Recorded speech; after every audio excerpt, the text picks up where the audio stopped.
The reason why you don't gain certain things is because you trust your thoughts. And you read it with, okay, what am I supposed to do, God? You read it prescriptively. Okay, I need to do something. No, you need to read the Bible descriptively. It's describing something. It's describing Jesus. When you look at the first letter in Genesis, Bereshit has the word Aleph, olive. The last word, Amen, which is Revelation 22, verse 21. I'm going to give you some unlocks here. The last letter, when you put Aleph and the last letter of Revelation, so the first word and the last word, when you put them together, you know what it spells? Son, S-O-N. You know what God is showing us through that, guys? Because Hebrew Aramaic is alphanumeric. It means letters mean numbers and numbers mean letters. True biblical numerology, not that 777 stuff. When you put the first word, bait, and the last word, amen, together, it means from Genesis to Revelation, it's talking about one central being, the Son, my God. So people don't recognize that. Why? Because they're all talking about, let's shoulda mararaya, shoulda bada Lambo, shoulda read your Bible, shoulda read your Bible, shatata, selah. People are focusing on those things. You know, Satan is more comfortable in the church because he was born there. He was raised in the first church in heaven. He is more comfortable deceiving you in the church than he is in the club. You know why? Because he already has all those people in the club. He don't need to deceive them anymore. He loves when a person wastes 10, 20, 30, 40, 50 years, comes to God with their works and their own self-righteousness, and then God says, I never knew you. Depart from me, you who practice lawlessness.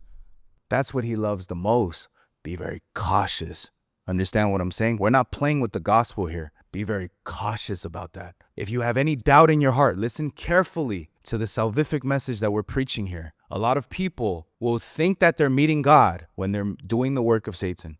I'm telling y'all, Satan was raised in heaven. He was a king's seraphim, seraphim. He was a high-ranking angel, guardian to the throne. He knows the word better than any of us.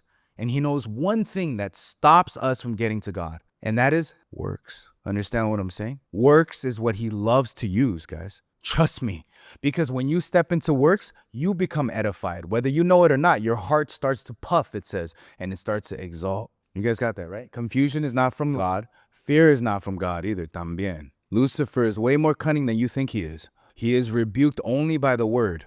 So if you haven't read your Bible and you're not in your Bible, I'm sorry to say, you're not going to rebuke him correctly. You can't.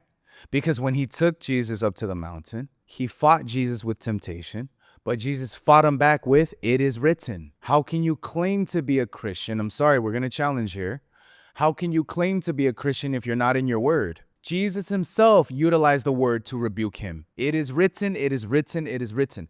Man shall not live by bread alone, but by every word that proceeded out of the mouth of God. Well, throw yourself off of the cliff. The angels won't allow you to dash your foot. It is written, do not tempt the Lord your God. Bow to me, and I'll give you all of these kingdoms. Get thee behind me, I rebuke you. It is written, serve only God and no one else. It is written, it is written, it is written. But do you know what a lot of people come in here with? Well, in my opinion, in my feelings, what I think, what I feel, what I think, in my perspective, and me and I and me and I, they don't, it is written. What this means to me, that's what they do. Very dangerous. I feel like, and what this word's to me, and then they add a little moan to it. So good. Treating God like a snack. He's the whole meal. Understand? So good. You guys understand what I'm saying?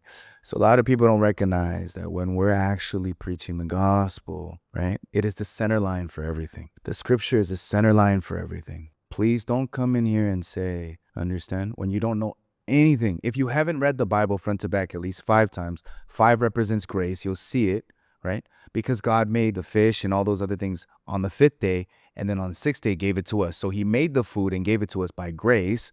5 represents grace, right? Ask your rabbinic Jews and your messianic Jews. They will teach you about the number and the alphanumeric number and the gematria. So read the Bible 5 times and read it with the lens of the gospel salvifically every time. Don't read it for what do I do? What God give? Don't read it transactionally. Read it to search for Jesus in every scripture. You will find it that way. You will have these deep unlocks. You'll be able to really speak.